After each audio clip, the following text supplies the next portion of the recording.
when you're in a bad relationship, and it doesn't need to be a marriage, it could be in business, it could be personal, and someone is always insulting you and making you feel sad, it's hard to get out from that because you have no confidence. But eventually you get to a point where I'm tired of being miserable. I need to run away. Greater. It's in you. Welcome, Maye. Great to have you here. Guten Tag. Maye, du kannst nicht nur guten Tag sagen, sondern du hast mich das erste Mal sehr überrascht. Du sprichst richtig gutes Deutsch. Ja, ich kann Deutsch sprechen mal, aber ich spreche sehr langsam und das ist langweilig.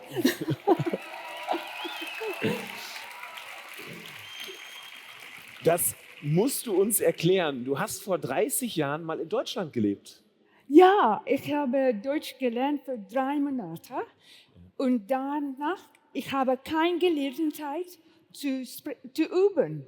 So, ich bin sehr gleich zu Besuch. Deutschland. Ja. But no worries, we can switch to English. Yes. We have great translators here. Many people have a earplugs, so everybody will follow you also when we talk English. All right. You are a bit older than 70 years old. 7, yeah. And usually that's a bit. I want to say that because it's really amazing, and I think the people cannot even believe that. You are beautiful. 76 76. It's really unbelievable. Ja, 70, ja. You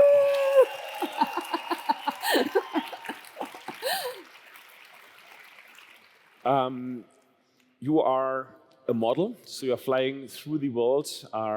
Sports Illustrated, you just did a shooting some weeks ago. In a swimsuit.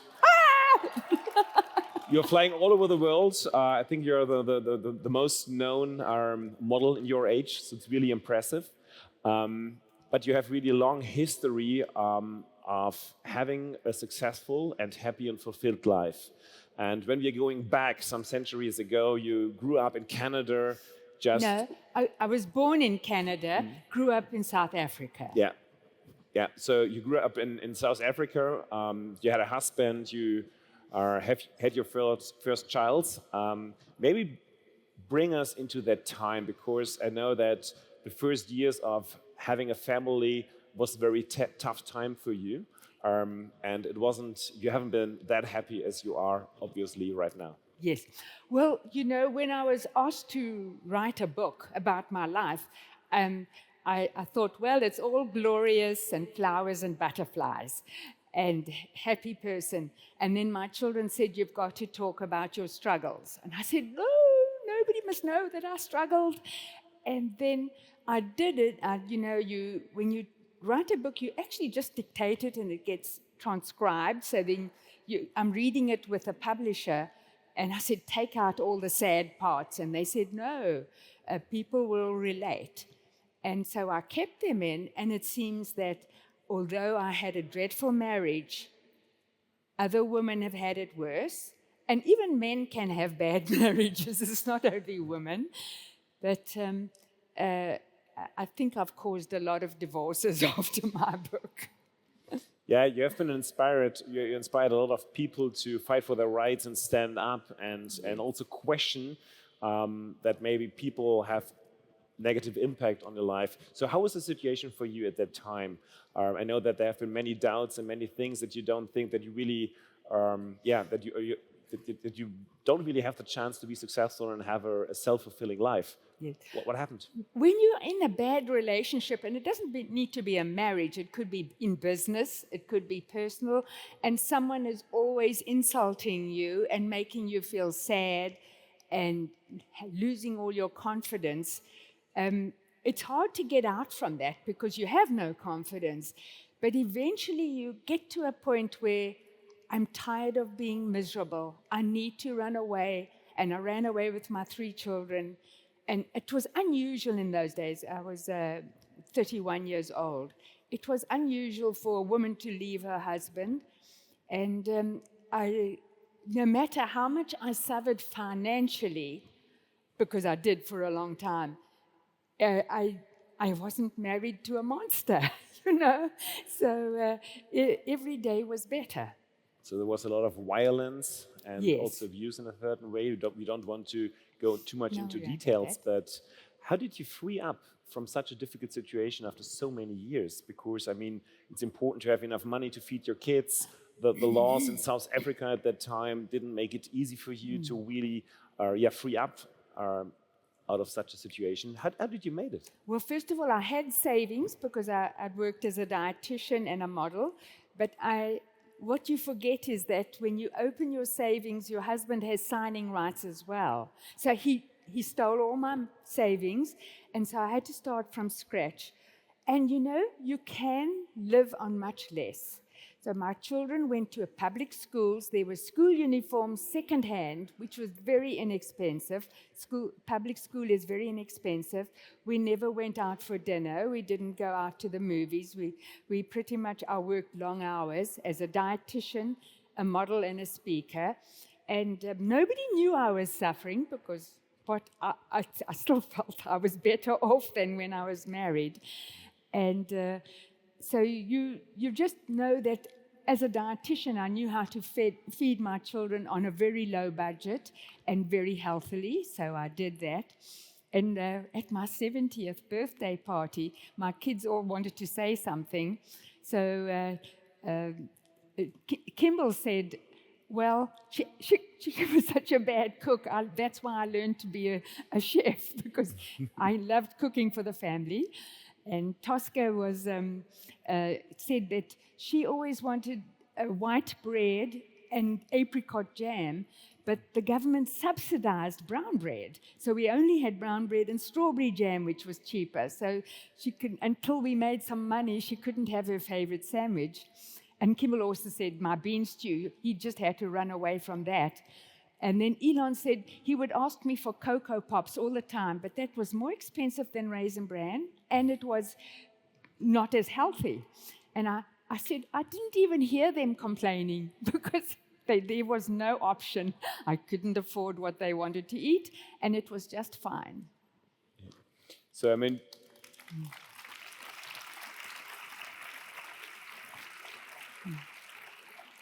at that time when you decided to raise the children on your own and to free up out of that difficult situation, has there been a special tipping point, a turning point, which helps you to take that important decision and to free up? Well, first of all, even when I was married, I was a single mom because I was the only one who ever changed a diaper or ever fed my kids or ever looked after them or woke up in the night. So I was pretty much had 3 babies and then one very demanding man who would be, you know, not helpful at all. And so there was always a benefit to being a single mom, but just financially we suffered. We were fortunately in good health, which was very important. And then slowly my business would pick up. As a dietitian, to start all over again is a huge thing because you have to contact all the doctors to send you their patients so that you can start counseling. But modeling started right away, which was surprising because I was 31 years old and there were no models over 20. It was just unheard of, but they needed mother of the bride, and they can't use an 18-year-old for that. So then I was surprised that went on, and that always continued, but it was never a focal point because my business was what fed us and paid the rent, and so I focused more on being a dietitian. Yeah, so I mean, do you have any advice for people who raise their children as a single mom or single dad, and at the same time growing up a business? So you grew up your own practice to support people to have a healthier life. How did you deal with all that and building a business at the same time? Yeah, well, my children had to be very independent. So in the beginning, I would have to take them to school because they were too young and the school was too far away. But when I got divorced, they could walk to school. So they could walk it would be 20 minutes where they would go up the highway, across the bridge, and then to the school. But if they went under the tunnel, then it's like 10 minutes. So they went under the tunnel of the highway, and they said it always smelled of urine because that's where all the people would go. And I said, well, you had a choice. They made the choice to go under the tunnel. And they were very helpful. They were responsible for their own homework. I never checked it, and I couldn't care less. I'm sure a teacher would contact me if they were failing in a subject, but they weren't. So I never told them they had to do homework. I couldn't care less. They had to sort that out themselves. And because I worked long hours, I would start, after I dropped them off at school, I would start at 7:30 in the morning and then finish at 6 p.m. or sometimes 7:30 p.m., depending on how many patients I had. Do you know the reason why obviously your children got very successful until now? How they got so successful when you said that you weren't able to care less on school? So yes, they passed through school, and then when they wanted to move to Toronto, we moved there. By then, I had a very successful practice in Johannesburg, and as well as doing the best modeling jobs, I actually said only 4 days a month can I do modeling because I really need to focus on my business, which is the bread and butter. So then we fly to Toronto. I had to rewrite the exams to register as a dietitian. Then I was doing a Master of Science, a PhD, I thought, but it ended up a Master of Science. You get disappointed in life when that's what happened. But so I was a research officer, so my children could go to the University of Toronto for free. However, they had to study in the medical faculty, and they didn't want to. So I said, you're on your own. They had to get their own scholarships, their own loans, and they went to different universities depending on where they wanted to go, and they ended up with degrees and $100,000 in debt. And that's what they had to pay off themselves, because I didn't have that kind of money. My funds were blocked in South Africa, so I didn't. We found a rent-controlled apartment. We cleaned it up. It took Elon and Tosca and I 3 weeks just to get the wallpaper off and to scrub it up and all that. And then my kids always had part-time jobs. And and then my story in my book is that Tosca and I went to buy a carpet, and to do the whole apartment, it was $200. And she said, no, we're going to get the $300 carpet because we'll be sleeping on it for a while. And it was a little thicker. And it was fine to sleep on. And fortunately, from my adventures in the Kalahari Desert, we used to sleep on the ground in the middle of the Kalahari. My parents would take us across the Kalahari Desert. We are the only family to do that. And we would sleep with a sleeping bag where we'd zip it up so that the hyenas don't bite our faces off. And so after that, I could sleep anywhere, couch, floors, carpets, anywhere, and in garages, which I have to do nowadays as well. Yeah. Is it one of the reasons why they are successful, that they have been quite independent from an early age? Is in the youth as a teenager, and then later on to go studying, and is it one of the key elements?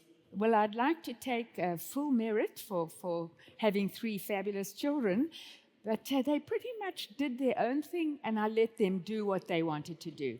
I have to give you an example. So I was giving a talk in Korea, and this woman, being a Korean mother, she wants her son to be a doctor or a lawyer. So she invites me to lunch, and her 19-year-old son is sitting one side, and she's sitting this side. So she says, can you talk some sense into my son? He wants to be a singer-dancer, and I want him to be a lawyer or a doctor. And I turned to him and I said, what do you want to do? He says, I want to sing and dance. I turned to her and I said, let him sing and dance, and then later he can study to be a doctor or lawyer. She says, that's not the advice I wanted you to give. And he smiled so much. And now I've heard he is a singer and dancer. His first record came out, and he was in a concert in Korea, in Japan even, and he's a happy boy. Cool. Yeah.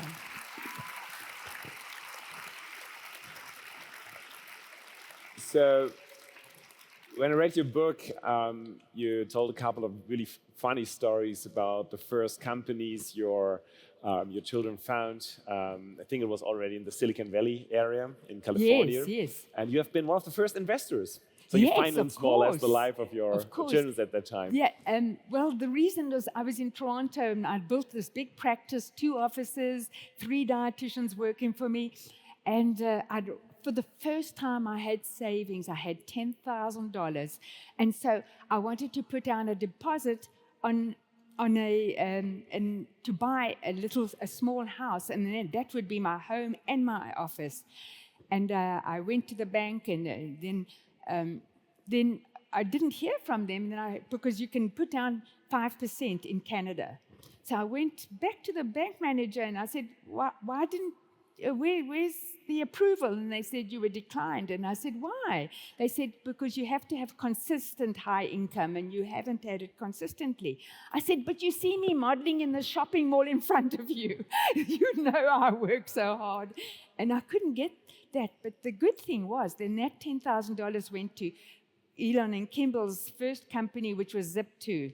And then I would also fly in and use my Canadian credit card so that they could do their printing. They would have to print out all their presentations for the venture capitalists. And so I would go there, and I would also help them sort out things, pay for some laundry or get them a new T-shirt or something, because they had no money. Yeah. Yeah. And then there was a tipping point, right, where they get their first big financing round. Yes. And what did you do after that? I was there at 2 in the morning. Kimball and I were at the printing house getting the presentation together, and then the next morning they got funded. So that night we went to the best restaurant in town, and I put down my credit card and I said, "It's the last time I will put down my credit card." And the funny thing is, then they sold Zip2, and they said, "Go and buy yourself a home and a car," which was quite fantastic. I think they sold the company for more than $100 million at that time, which Yes. was quite a lot of money at that time. Why do I think it was 300 million? Or I don't know. Then it was a share Maybe of Elon was 100, yeah. Oh, yeah, okay. So then, it was just unbelievable. It was bizarre. But you kind of like, what? So what happens, Zip2 is sold. I had my practice at a sports club in San Francisco, and I went there, and they say, "Oh, look at the front page. Zip2 was sold for so many $1 million." I said, "Right, so why are you here?" I said, "I have patients booked." And they said, "Yes, but you don't have to work anymore." I said, "But I have patients booked. I can't let them down. What must I do?" So then they were surprised that I was continuing my practice. Yeah, and that's many years ago, and you're still doing. So Yes, I mean, you're very passionate about what you're doing. Where comes that passion for? That you still fly through the world and modeling, or doing so many other things you do? I do love working. I get bored very quickly, so I work day and night. You know, you can email me, contact my manager anytime, not me anymore. We don't share my information.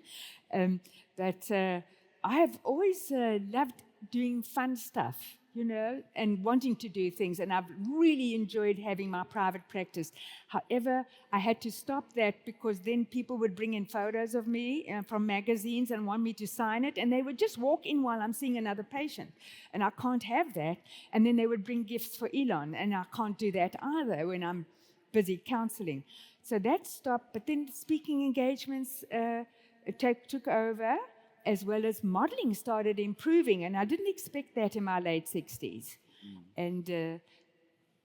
But fortunately, with social media now, with X, I get most of my international book launches, you know, and then with Instagram, I get a lot of modeling jobs. Yeah. And you know, I work it all the time. That's why we've taken a lot of photos for this event. It goes into social media because then they know how fabulous I am. Ha!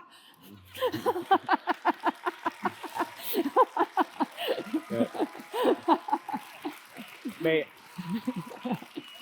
I need to go back a bit on how you raised your children, because I mean, it's not only that Elon is very successful, also your other 2 children are also very successful in what they are doing. They're wonderful kids. So what have you done, and Was there a point when you raised them that you saw that they maybe have more success than others, or that they are special, that they can achieve things which, especially I think with Elon, nobody else on that planet have achieved before?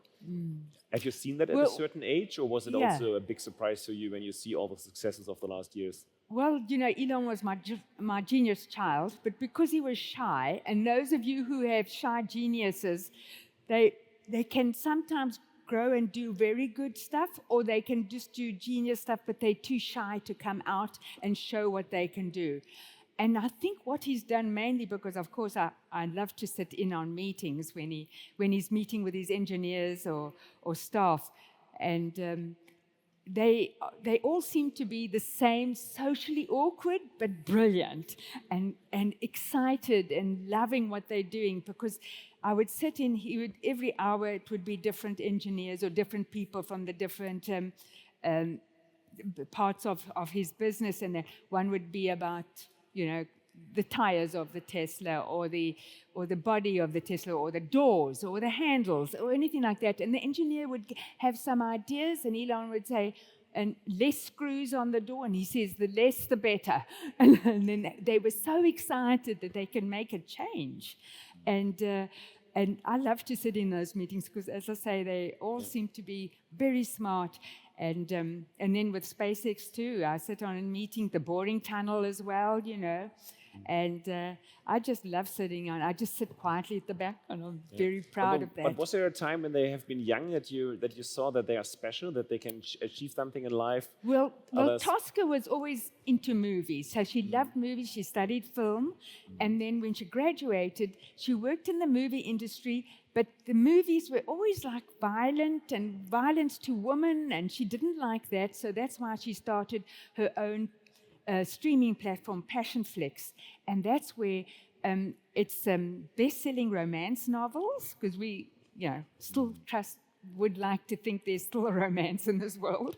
You know, best-selling romance novels, and make them into movies exactly like the book, with the authors agreeing to everything. And so now she has her own platform, and that's what she loves to do. And she works day and night on this. And then, but she has twins as well. And then Kimball always loved to cook, so he has a cookbook out, as well as he has his restaurants. And then he also has vegetable and fruit gardens in schools, where children are taught how to plant seeds and grow their own fruits and vegetables. And then they get excited when they pull out a carrot, or they pick a tomato. They just, you know, don't know where it comes from. And then they showed how to prepare it and take it home. So just to him, that's giving to people who, we always had enough fruits and vegetables. Were they organic? Who knows? They were the cheapest fruits and vegetables I could find. But we always had plenty of that, and he knows it's a cornerstone to good health. And then Elon was just this genius guy. And when, first of all, when he started with Zip2, and he said door-to-door directions, and I'm saying, I'm so glad that's going to happen, because I had this big map. Some of you might be a little younger than me, but still remember the big maps and paper, and then you would take the highway, but you didn't know the turn-off. You'd have to go off the highway and then look at the map again, and then they did door-to-door directions. It really helped. And then, so I thought that was worth investing in. And then there was X.com, which actually ended up being PayPal. And he was saying he's going to have people send money by email. And I'm saying, okay, that's the craziest idea I've ever heard, but it would be great. It would really be great. And then my kids have moved my mom and my sister back to Canada. And then I said, I need to send money to my mom, so we need to make it international. And it did. It went international, so that was great. And so that did very nicely when they sold it too. And then Elon says, well, should I do electric cars or space, you know, rockets? He asked you that question? Or solar energy. And I said, just choose one. You've been working so hard. He works so hard on everything. And he didn't listen to me. Obviously. So he did all three. He did all three and more. The Neuralink, I'm so excited about the Neuralink. Yeah. Yeah. Yeah, it's so amazing what impact he has on so many different areas where entrepreneurs before didn't make any success, and he crushed everything. He went through a really hard times doing it. Do you have an explanation why he's willing? I mean, I'm also an entrepreneur and also have gone through hard times, but compared to him, it was like a, was heißt Ponyhof auf Englisch? Like a pony, yeah. It was easy. So why is he going through so much pain? Why is he willing to take over these risks and always pushing it to the edge? Well, he just wants to do good in this world. And with Tesla and electric cars, he thought everybody would love it and want to do it. And then he got all this hatred from the media in America, and I believe in here as well in Germany. And I don't know, well, there's always reasons that the media would hate him because he doesn't advertise, and the advertisers are, would be from the gas and oil industry or from short sellers or from unions. So he would get a lot of hatred, and the media has to get money from somewhere, and they can get it from these people. And I used to shame them. I used to say, how dare you, New York Times, and I'd even name the journalist, and how dare you, shame on you, you're dishonest. And nobody cared that I'm complaining, but I don't care. It made me feel good. Yeah, but it's really amazing like how he was able to take that pain and go through it. It's really impressive. I think he has a gift there, which is not really normal, and not many people have that. Yeah. You are already a grandmother of how many children? Like at least 12. 12, amazing! Congratulations, 12 grandchildren. I mean, they grew up, many of them really in an amazing world with a lot of possibilities, with a lot of money, with a lot of privileges. How do you take care that they keep down to earth? Well, funny enough, they are down to earth, and when they were smaller. Well, I even taught actually in public health at one of their schools. They were just good kids. They don't seem to have much money or want to spend a lot of money or to make many demands. But if I catch anyone who sounds like they are entitled, I'd snap down on them. They are not to think that they have a right to anything. And they love me. They love to. Now the teenagers are coming to visit me in New York, and then the kids, they run up to me loving me, and I'm saying, I'm not one of the grandmothers who say, oh, here's presents. I said, I give them hugs, and they don't get any gifts because they don't need gifts. And they get hugs.